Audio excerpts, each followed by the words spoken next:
Hello everyone, welcome to mobile buzz. আজকে আমি কথা বলবো হোনারের upcoming smartphone Honor X50 GT। এই স্মার্টফোনটি স্মার্টফোনটি 35 থেকে 38,000 টাকা বাজেটে লঞ্চ হতে পারে।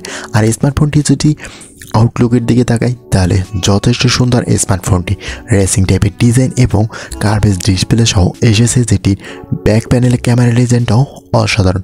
তো চলুন জেনে নেওয়া যাক এই স্মার্টফোনটি সম্পর্কে বিস্তারিত। প্রথমে যদি এই স্মার্টফোনটির ডিজাইন এবং বিল্ড কোয়ালিটি নিয়ে কথা বলি, ফোনটি দেখতে বেশ চমৎকার। রেসিং ডিজাইনটা অসাধারণ লাগে, কালার এবং ফোনটির ব্যাক প্যানেলের ক্যামেরা ডিজাইনটাও যথেষ্ট সুন্দর। কার্ভেজ ডিসপ্লেটাও অসাধারণ, ফোনটির কালার ব্রাইটনেস অসাধারণ। এই স্মার্টফোনটি ওয়েট থাকছে 192 গ্রাম এবং থিকনেস 8 মিলিমিটার। ফোনটি থাকবে দুইটি মাত্র কালারে, ব্ল্যাক এবং সিলভার। তো ওভারঅল ফোনটির ডিজাইন বিল্ড কোয়ালিটি আমার কাছে বেস্টই মনে হয়েছে। আপনার কাছে কেমন হতে পারে অবশ্যই কমেন্ট করে জানাবেন। ফোনটিতে থাকছে IP53 dust and splash resistant. এরপরে সেই স্মার্টফোনটির ডিসপ্লে সেকশনে ফোনটিতে অফার করেছে 6.78 ইঞ্চের একটি অ্যামোলেড LCD অন-বিট কালার্সের 120 রিফ্রেশ রেটের ডিসপ্লে, যেখানে অফার করেছে 1220x2652 পিক্সেল রেজলিউশনের ডিসপ্লে, 90.5:9 অ্যাসপেক্ট রেশিও এবং 430 অন PPI ডেন্সিটি। ওভারঅল ফোনটির ডিসপ্লে সেকশনটাও বেটার, তবে এখানে অ্যামোলেড LCDটা একটু ঘাটতি থাকছে, তবে কিছুটা পুষিয়ে নেওয়ার মতন। এরপরে সেই স্মার্টফোনটির ক্যামেরা সেকশনে ফোনটিতে অফার করা হয়েছে 108 মেগাপিক্সেলের মেইন ক্যামেরার সাথে একটি 2 মেগাপিক্সেলের ডেপথ সেন্সর। ফোনটির ব্যাক ক্যামেরা দিয়ে ভিডিও রেকর্ড করা যাবে 4K/30 FPS রেজুলেশনে। ফ্রন্ট ফেসিংয়ে থাকছে একটি 8 মেগাপিক্সেলের selfie shooter, 1080p 30 FPS video record করা যাবে।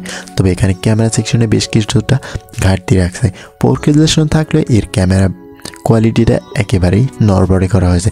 ফ্রন্ট ফেসিংটা একেবারেই দুর্বল এবং ব্যাক ক্যামেরায় একটি মাত্র মেইন ক্যামেরা অফার করেছে, সাথে একটি ডেপথ সেন্সর অফার করলেও এখানে আলট্রা ওয়াইড এবং টেলিফোটো লেন্সের মতন ক্যামেরাগুলো প্রোভাইড করেনি। এরপরে সেই স্মার্টফোনটির পারফরমেন্স সেকশনে ফোনটিতে অফার করেছে কোয়ালকম স্ন্যাপড্রাগন 8+ Gen 1 4 ন্যানোমিটারের চিপসেট, যার CPU হিসেবে থাকছে 3.0 GHz একটা কোর এবং GPU হিসেবে থাকছে Adreno 730। ফোনটিতে থাকবে দুইটি মাত্র ভেরিয়েন্টে, 12GB এবং 16GB পর্যন্ত। স্টোরেজ হিসেবে থাকবে 256GB, 512GB এবং 1TB পর্যন্ত।